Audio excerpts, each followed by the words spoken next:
Gaurko gonbidatua, hainbat urtez, izan da Gasteizko Olentzero. Beste gauza askoren artean, porque kriston kurrikuluma dauka. Beraz, gaur, balean, Iñaki Lasa, nuin.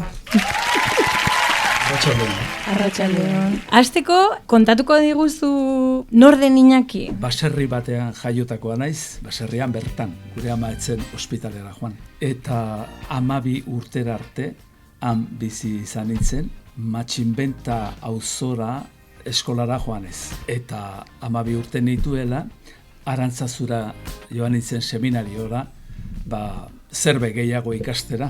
Ja, frailetza utzi nuenean, ez nuen abiturik jantzi, baina filosofia amaitu nuenean, Bilbora joan nintzen ikastera, arte y dekorazion edolako zerbait ikasten ibili nintzen. Eta hori egiten ari nintzala, Algortako San Nikolas ikastolan behar zuten norbait, plastika, irudigintza eta emateko. Bueno, animatu egin nintzen. Eta horrela hasi nuen nire hezkuntzako bideo hori. Gustatu egin zitzaidan, da magisteritza egin nuen. Baitu. Eta ordutik, hezkuntzara dedikatu naiz. Algortako San Nikolas ikastolan 6 urte egin nituen, eta beste guztiak Duranako ikasbidea ikastolan.